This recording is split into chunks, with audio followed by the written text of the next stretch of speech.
All right, listener, ready to dive into a question that's fascinated people forever. How has the British monarchy not just survived, but thrived for over 1,000 years? It's mind-blowing, really. Vikings, wars, you name it. And it's still going. We use just one YouTube video as our guide to explore all the twists and turns. Unpacking the key people and forces behind it all. This video takes us way back, before England as we know it, 771 AD. A land of just warring kingdoms. And that's where our first fascinating character pops up, Egbert III. Saxon prince. Now, you'd think the story of the British monarchy starts in, well, Britain. But Egbert's story, it actually begins across the water in Francia. Years in exile, learning how to rule from Charlemagne himself. Talk about an intense mentor. Like a crash course in power from the medieval top dog. What do you figure he picked up during that time? How did it shape him when he came back to Britain? Well, Charlemagne, he was known for his military skills, yeah, but also his admin skills. Wow. And his focus on unifying this huge empire. Making it all work together. Yeah, I bet Egbert took those lessons seriously. When he got back to Britain, he wasn't settling for just ruling his little bit of Wessex. Ambitious. Oh, yeah.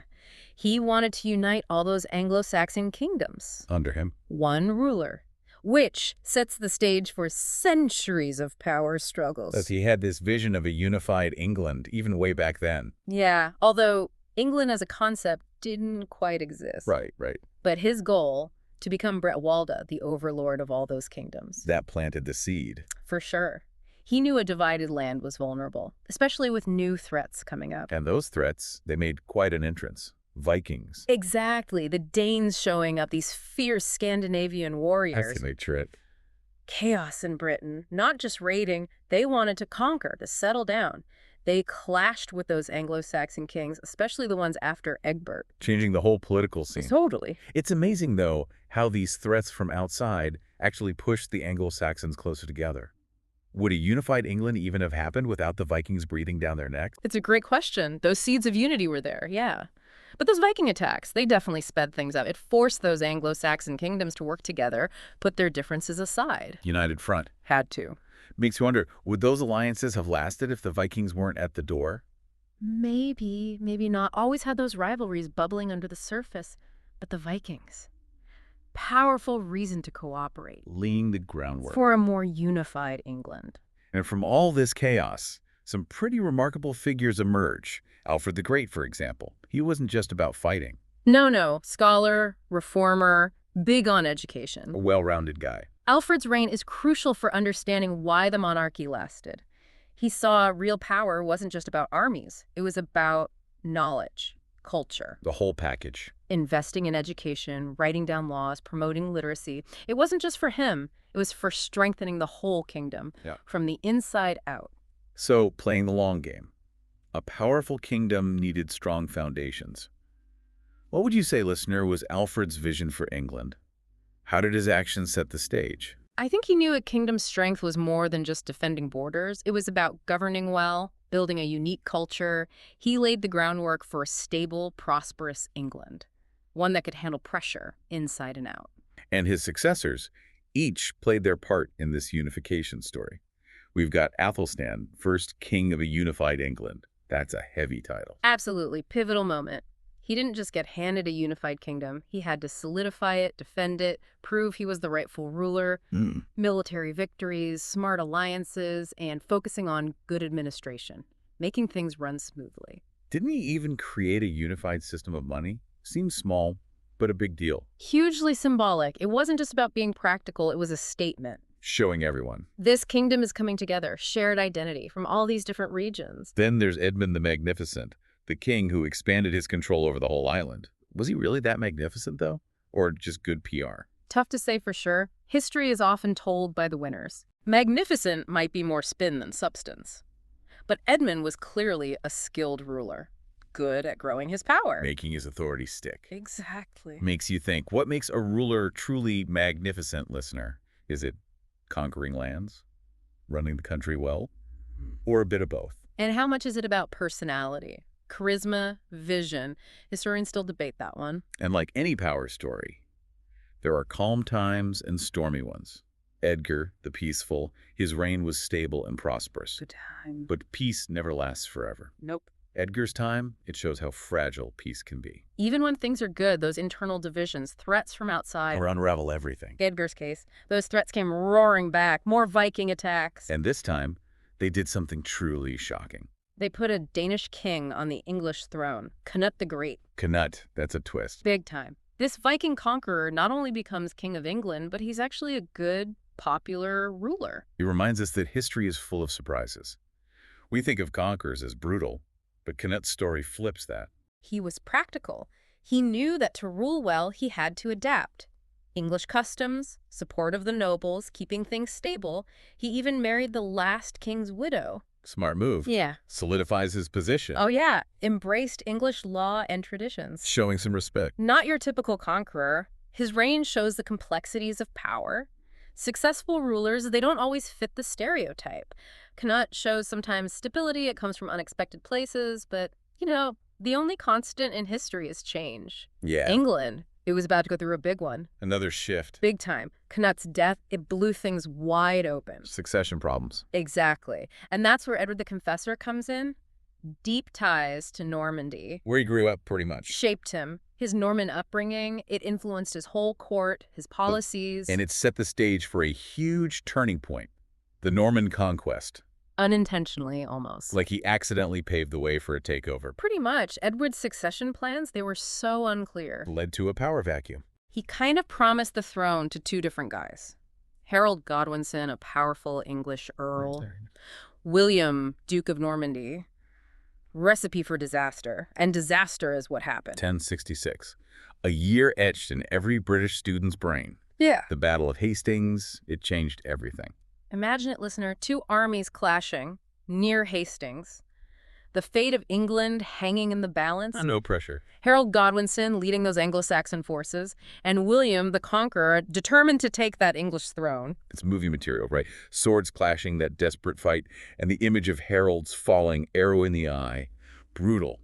Decisive. William's victory at Hastings, it was the end for Anglo-Saxon rule. The Norman era begins. Not just a new king, a whole new everything. A cultural and political earthquake. William, he didn't mess around, did he? Once he was in charge. Not a bit. He consolidated his power. Fast. Castles popping up, rewarding his Norman buddies with land, and then he did something really interesting.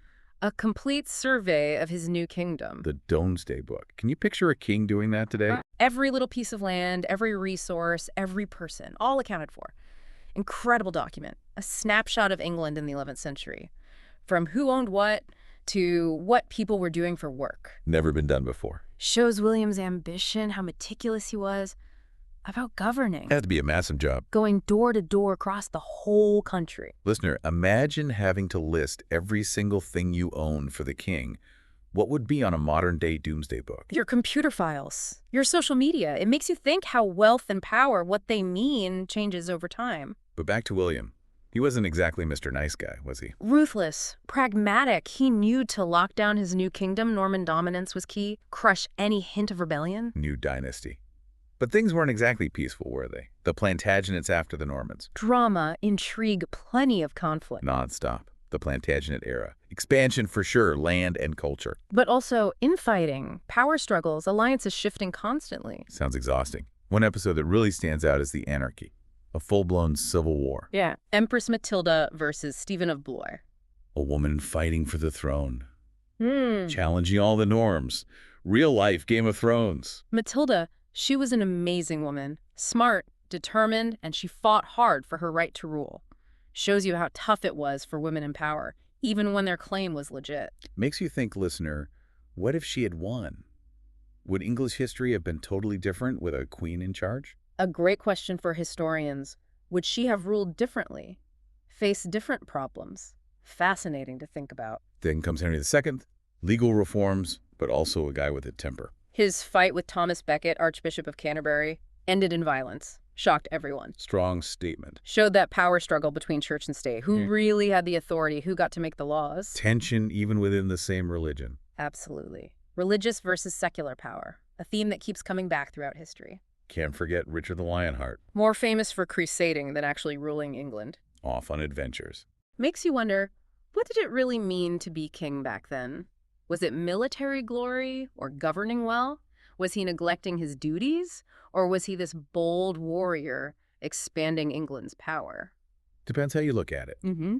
He definitely captured people's imaginations with his stories from the Holy Land. But you can't say he was really hands-on. Delegating. While he chased his military ambitions, it shows leadership comes in many forms, different priorities. And then there's King John, not exactly remembered fondly. The bad guy. Tyrant, clashes with the nobles, the church. His reign is often seen as a low point for the monarchy. He lost tons of land in France, got excommunicated by the Pope, and his own barons rebelled. Talk about a fall from grace. One minute you're on top, the next. Shows how fragile power can be.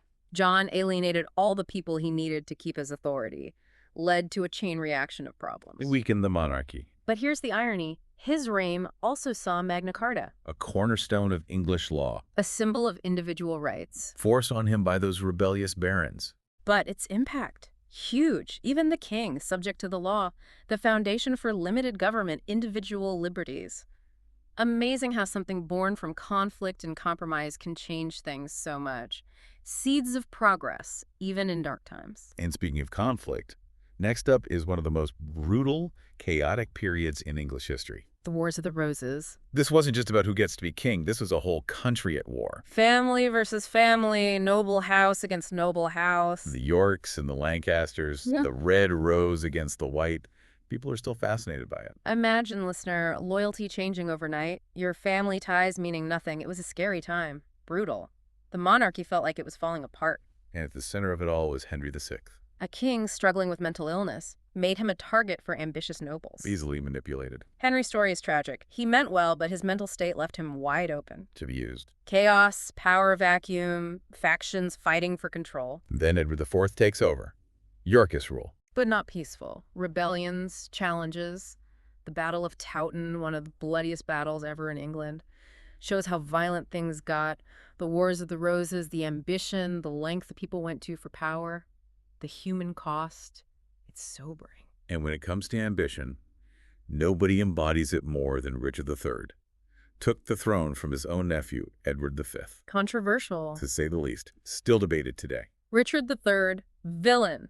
Schemer who'd do anything for power. Or a capable ruler, unfairly painted in a bad light. It's complicated.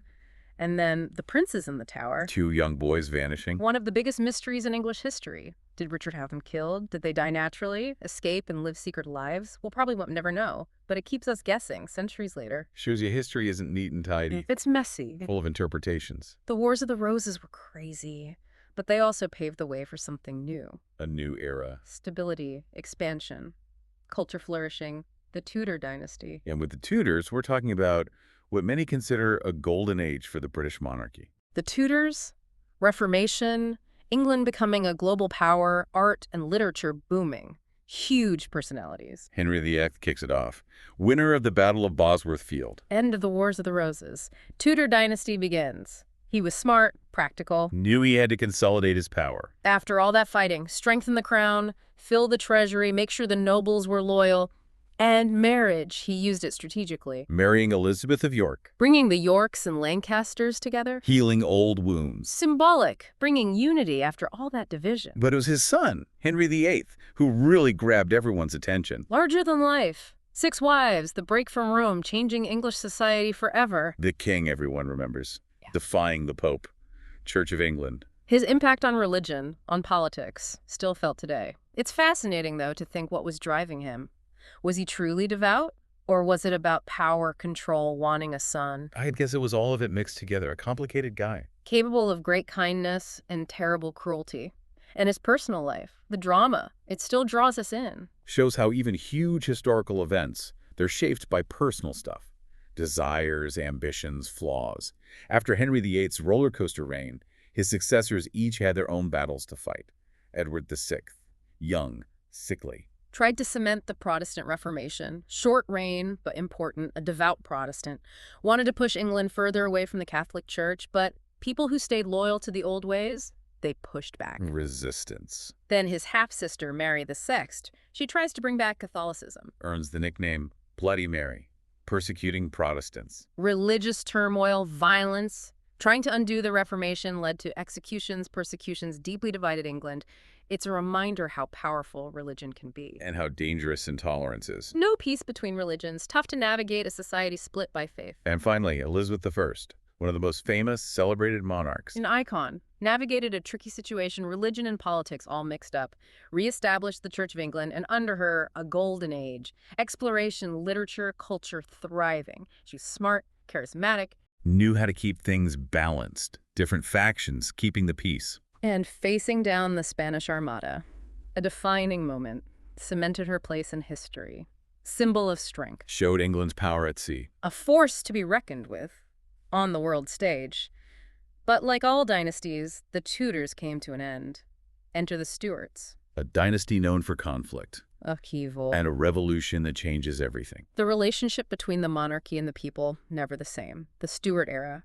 Religious tension, political clashes, a growing feeling that the monarchy had too much power. It makes you think about the limits of royal authority, the rights of the people. At the heart of it all, a struggle between the monarchy wanting absolute power Control. and Parliament getting more assertive, representing the people. A power struggle that would last for generations. Civil war, the king executed a republic. Big changes. James I kicks things off. Elizabeth I dies.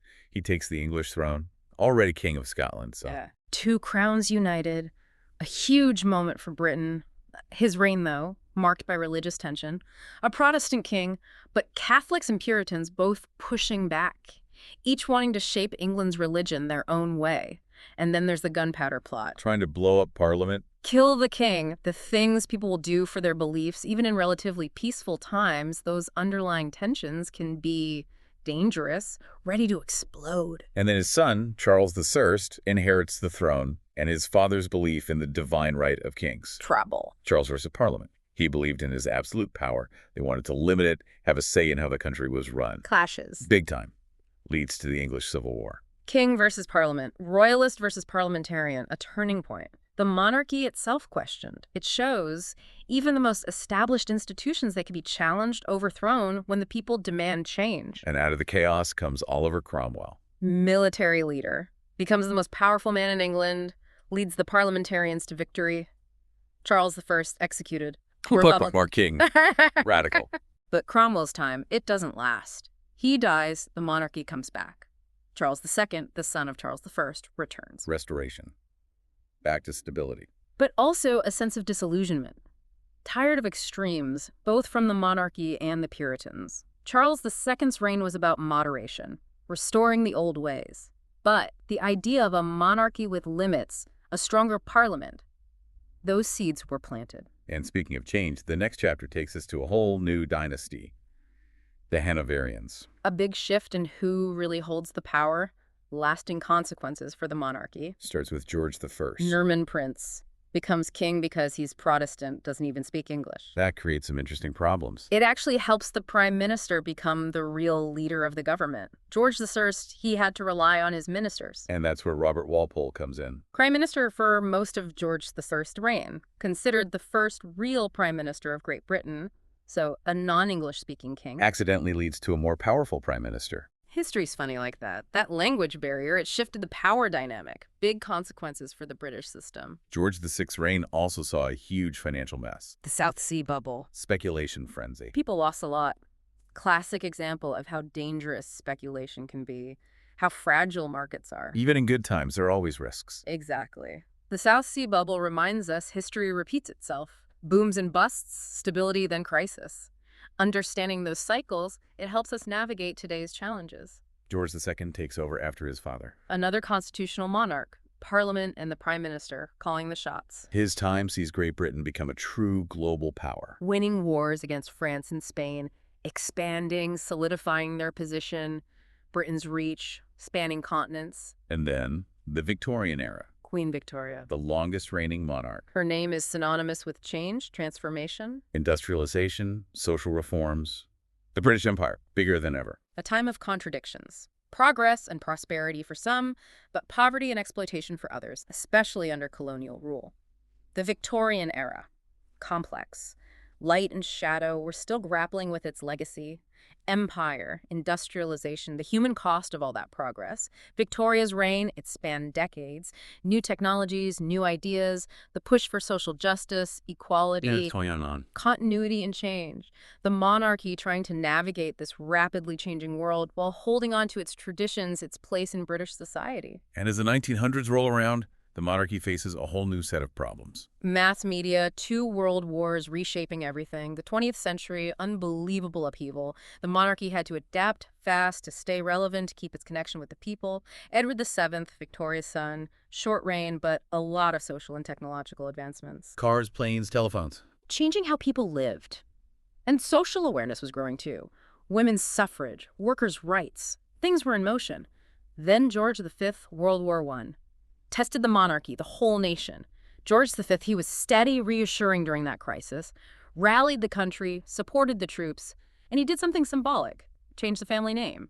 From Saxe-Coburg and Gotha to Windsor. Because of the anti-German feelings. Showed the monarchy adapting, connecting with the people, standing with them when things were tough. Then Edward VIII, short reign, lots of controversy. His abdication in 36 shook the monarchy. He wanted to marry Wallis Simpson. An American divorcee. A constitutional crisis. Love versus duty. It was a global scandal. Showed the tension between the monarchy's traditional values and how society was changing.